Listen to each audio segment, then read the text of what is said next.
Thank you for watching it. It's Gods of Boom semi-final number 1. Wild West Saloon is where it's going to go down between RedX and Black Bulls.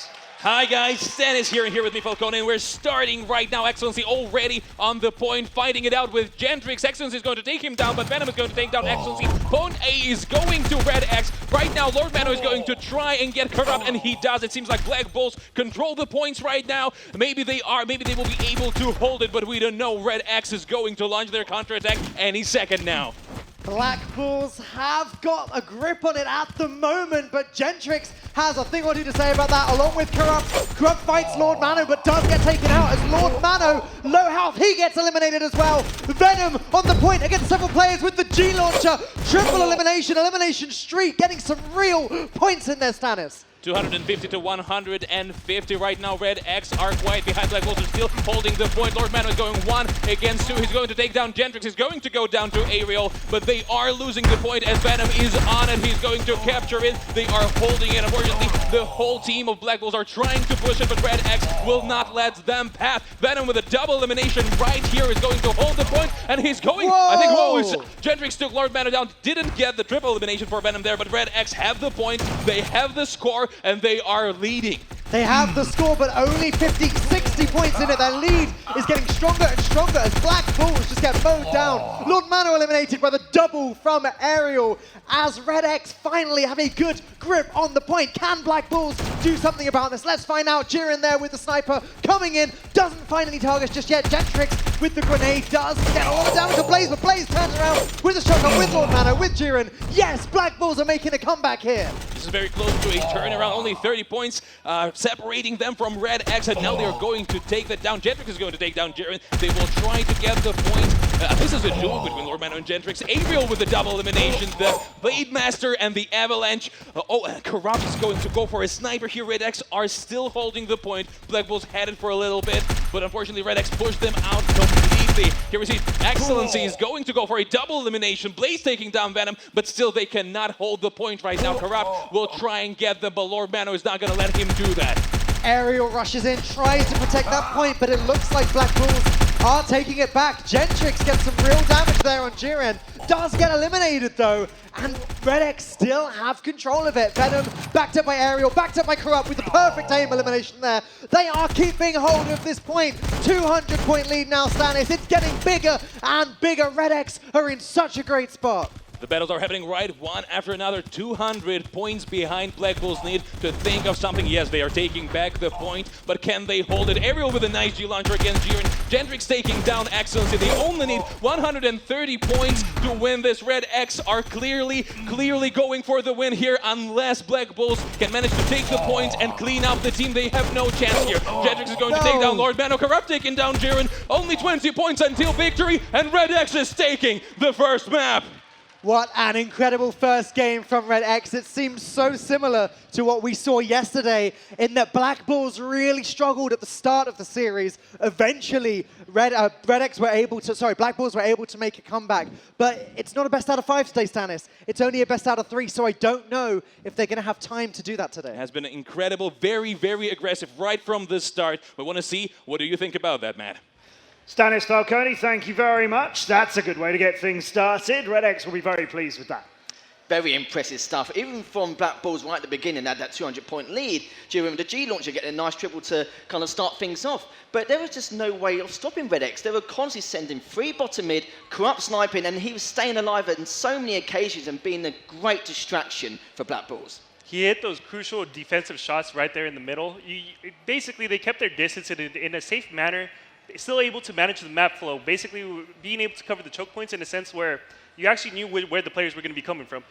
It set Venom up for perfect double elimination, triple eliminations. In some cases, just a defense, those additional points that you could end up stacking really ends up benefiting their team to come out on top. I think that's the other thing as well. With this game, especially with Saloon, you have to stick together. There's not many opportunities to go 2 or 3 at a time. And a lot of people and a lot of teams do make the assumption that when they go on in counter-attack, they'll normally go on the top of Saloon or go for the bar. But a lot of these teams now are going bottom mid. But the funny thing is, RedX used the same counter-attack, the same counter-strategy every single time, and it worked. And then again, all the trial and error really helped them.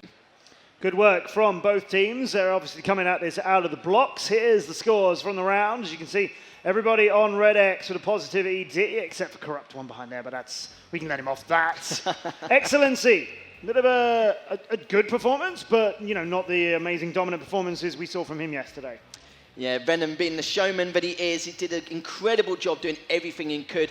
And even though Corrupt's at the bottom, I feel like his points doesn't really show or in any way what he actually did. He did so much for that team, the score doesn't show what he should have done, but Jiren is still popping off as he did yesterday. Yeah, it's an amazing performance, especially for him to kind of blend in with the Black Bulls. The way that he has, it's truly remarkable.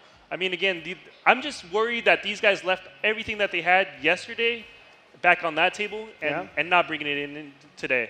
Oh, well, that will be a scary prospect, which RedX would relish to put this away. And a 2-0 for them would make them feel like, yeah, yesterday doesn't matter. Of course it does. You would like to win the 5-time champion, wouldn't you, Venom? But it may be 4. And, okay, so if you're these guys, you had to shrug off a map loss or 2 yesterday. They didn't have a flawless run through this whole tournament by any means. What do they do now? We've got a TDM coming up next, so it's the first of 500 points, if you're not familiar, a team death match, and it's going to be on Skyscrapers. They just need to completely forget the first map because that was their map pick anyway. It doesn't matter. This is their map pick now. We know how good they are on Skyscrapers, but I hope they kept an eye on exactly what Black Bulls are up to. As long as you shut down Mano during bottom mid and making sure nothing happens, that should be fine. But a lot of these teams have the strategies of pushing top mid at the start. But this team is the only team I've seen where most of them will go bottom mid and try and catch him at a weird angle so that they can take advantage, get the damage done, and then wait for the next wave. Yeah, these guys are really actually changing the current meta in which people previously thought that it was just a damage game. One of the big things that you see these guys doing is a 3-man incinerator kind of movement. We'll see if they're going to end up bringing that to the map today. But with the incinerator movement, again, you're basically your primary goal is to kind of peek in there, make sure you keep them distracted, burn them up a little bit, and then rotate out and try to get somebody with a snipe, whether at long distance. You definitely end up having to trusting your team to be able to hit those shots that it's going to end up cleaning up those eliminations. It's kind of what Blaze said as well. A lot of people, even with the incinerator, normally just focus on one person, but why do that? It kind of ruins the fact that if you're going to do that, you might as well be using the Odin anyway. If you've got the incinerator, make sure you get at least 2 or 3 on the board on each member of the team, just so there's damage dealt across the board. And that way you can try and finish him off, at least help your team one way or another. Because, yeah, fair enough, if you've got the incinerator and you're just focused on one person at a time or just not even peeking, you might as well use the Odin, mightn't you, Jeff? It's definitely one of those higher damage guns that just continues to be the powerhouse in the game. That's where people are always asking, what gun should I end up keeping an eye out for, especially when the battle cases are released in the actual game in itself. If you guys haven't checked it out, you can end up actually earning these guns while you end up practicing pro play and also regular matches in itself. Incinerator is also one of those that you could end up collecting throughout the matches. These guys are doing remarkable things with the equipment that they end up having, and being able to manipulate their gear and consumables management is high. So we may get to a third map as well, but first of all, Skyscraper's going to be with us very soon. And you're talking about the incinerator. Everybody on RedX carried it when they played Skyscraper yesterday, except Gentrix. But they lost. They lost this map to Black Bulls yesterday, but the score was 510 to 492. It's literally an elimination. One elimination and the score goes the other way. So that's how tight it was. Really couldn't have been much closer than that. Yeah, you see a lot of these teams in terms of weaponry. 3 incinerators and 1 Odin, that's normally quite common in a lot of the TDMs here. But let's be honest, with RedX, for the Odin, Gentrix using it is like an AR god, let's be honest. There's no doubt about that. And he's probably one of the players you wish didn't have it because he is a force to be reckoned with. 2-time MVP, you can't question anything about that. Yeah. But also Black Bulls, 3 of them carried the incinerator, and the Odin was in the hands of Lord Mano. So it is interesting seeing this map be played on fire. Yeah, you know what? That's completely right. Yeah. And you saw with Mano there, he normally does the clean-up duty to try and do everything he can.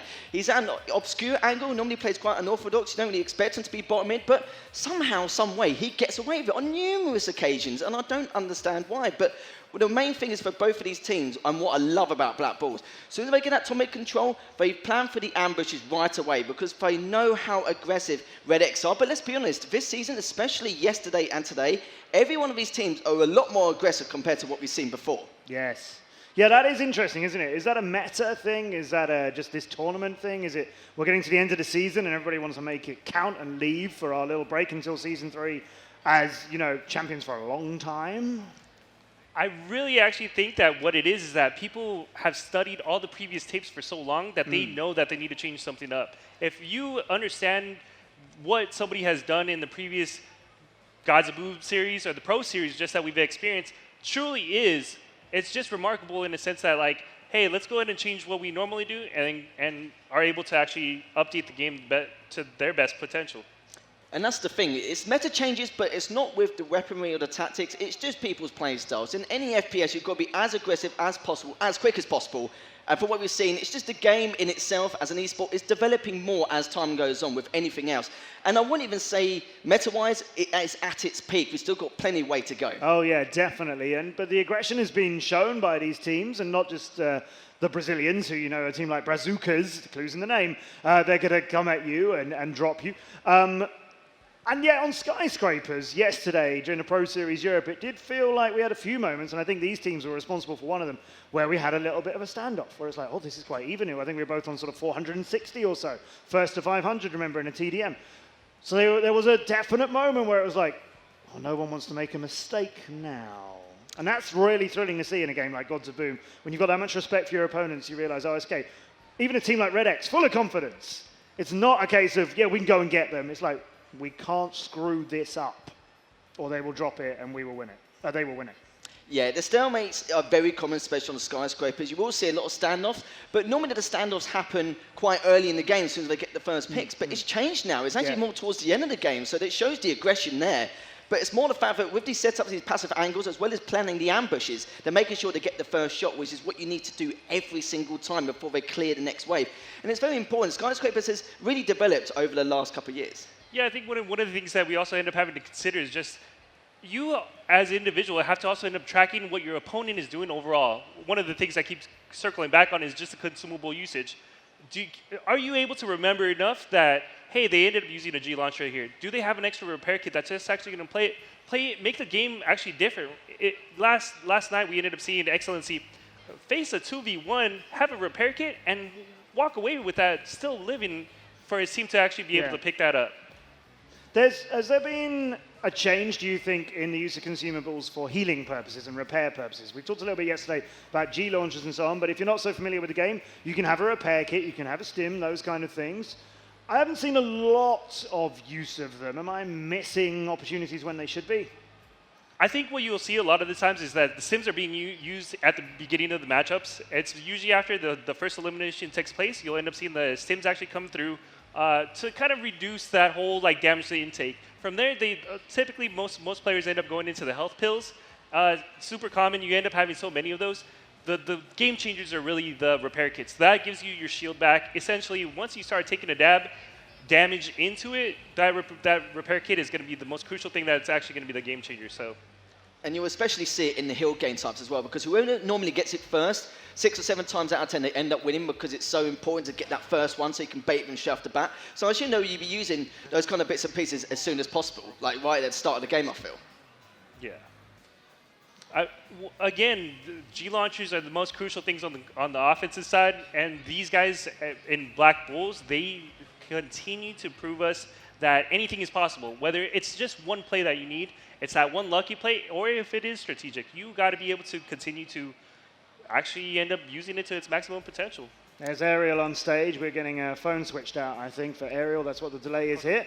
For Corrupt on stage. It's his one being moved over. There is Lord Mano.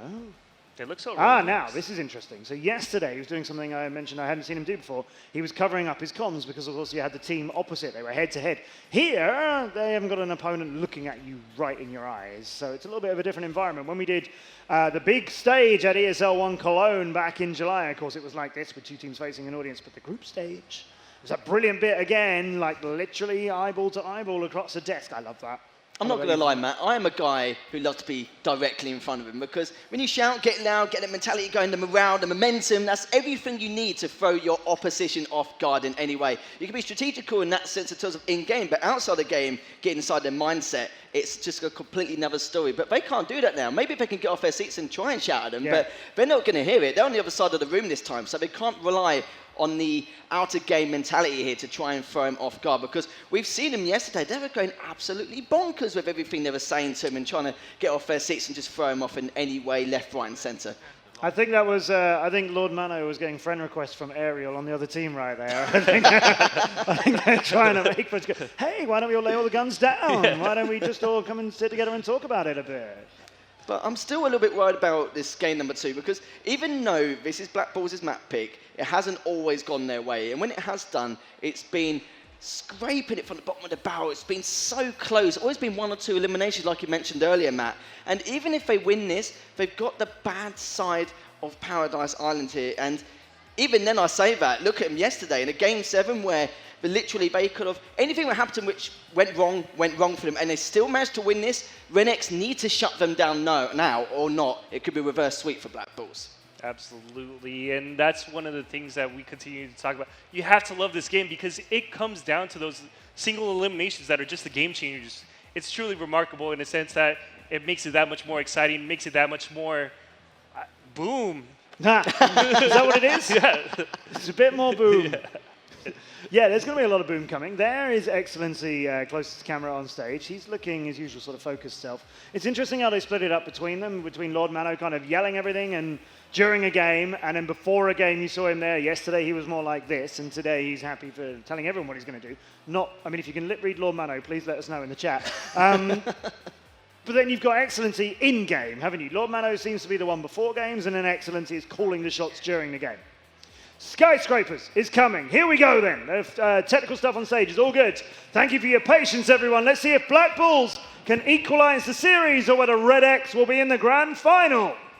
All right, thank you, Matt. Game number 2 starts right now as Blaze and Excellency come rushing straight into the center. But there's a little bit of a standoff. Nobody is actually going to run straight in just yet. Blaze gets hit by a sniper bullet, takes a lot of damage immediately, and the players are kind of scrambling. Nobody knows which move to make. Lord Mano and Excellency trying to sneak into advantageous positions, but RedX are staying back. What's going on, Stannis? Blaze actually lost his armor to a sniper shot. It seems like very, very cautious. Very unlike both RedX and Black Bulls. They are very aggressive teams, and right now it seems like they're trying their opponent out. Black Bulls are actually losing this sniper standout because Lord Mano and Blaze are already without armor, and only Gentrix on the side of RedX is feeling anything here. Not even one elimination has been made. I don't remember something like this happening on an arena before ever, but this finals they just cannot afford to lose, and you can understand Black Bulls. 0 points, Stannis, and both players standing back with the snipers. The action is going to start very soon. Corrupt takes a ton of damage there from a sniper shot. So both teams are starting to lose health. The first elimination is coming soon. Lord Mano sticking out. Oh, doesn't quite get hit by the sniper bullet, but RedX does get the first elimination there. Black Bulls get one right back with Jiren taking out Gentrix. Ariel takes out Lord Mano. The action has well and truly gotten underway now. Now the blood starts flowing in the veins, and we have 31-14, 43-14. It's Venom taking down Jiren. Now in the center, Black Bulls are going to try and flank, but RedX are very, very sturdy here. They're stable. They are ahead 30 points. Ariel and Venom have almost no health and armor, so they are easy pickings. But Jiren and Lord Mano are also quite weak. Gentrix is going to take down Jiren. Corrupt taking down Lord Mano, and RedX are only widening the gap here. Gentrix positioned himself very nicely there, not taking much damage at all as Excellency gets rid of Venom. Blaze sitting with the shotgun ready to go. We've seen Blaze do some amazing things with that shotgun recently. Mano takes a lot of damage there. Snipers seem to be the aim of the game this time, but Venom with the assault rifle does finish off Lord Mano, runs around the corner. There's several members of Black Bulls there. It's very risky to go in on your own. Jiren is ready for a fight. Corrupt Jiren. I don't know who we're going to focus on here, Stannis, but the action is really starting to kick off. 50 points ahead. Lord Mana with an interesting scout elimination here. Still, they need to find some crack to get into. They need to find a way to get behind them. Aerial against Lord Mana. It's a duel. Seems like Lord Mana is the one winning that duel. Right now, RedX have no armor on Aerial, no health on Venom, and Excellency is going to take him down, but still, they are 60 points behind right now. They need to push and need to push in one place. Maybe they need to find some courage and just jump in, just dive in right there. Excellency is going to try and do just that, but he did go alone with a G-Launcher. He's going to take down Venom, and I think it was a double elimination for him. Still, they're 60 points behind, but I think they are finding some rhythm. Blaze is going to try and take down Arrow. He has no health, so he's going to take him down. Now it's a duel between him and Venom. Is he going to take him down? No, Venom is taking down Blaze. Right now, Black Bulls are still those 60 points behind. It seems like they can't do anything about it. Venom is going to take out Lord Mano, eliminating Venom at the very least, Corrupt taking down Jiren and Excellency by Aerial. So still, not even 60. Now it's 80 points for RedX. RedX just pushing further and further ahead. Black Bulls need to do something. Only 1 minute, 25 seconds left this game. Excellency gets a lot of damage on Venom there, who is finished off by Lord Mana. Excellency now finds Aerial, tries the Blade Master, misses, does finish off with the perfect aim with the shotgun. And now Corrupt, he's coming back, he's on full health. Hits Excellency, but doesn't quite manage to finish the job. Venom runs in, does take out Excellency. Blaze appears, grenades going off. Who's going to win this little shotgun battle? Not sure. Back to Blaze. Blaze is the player that we've seen rushing in with such great success yesterday. Almost gets Aerial, but has to retreat due to losing a lot of armor himself. Now Gentrix finding his way back to the battle. Only 60 points ahead now for RedX.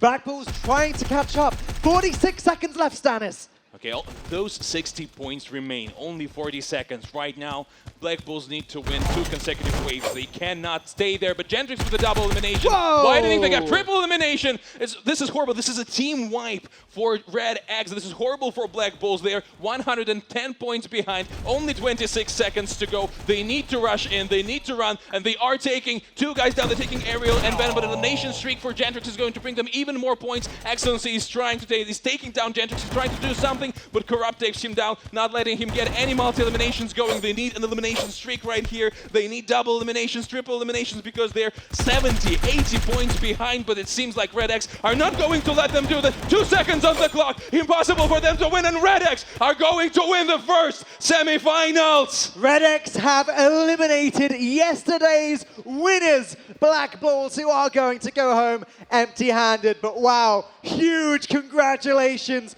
to RedX. What an amazing performance. Guys, can we hear some noise for RedX?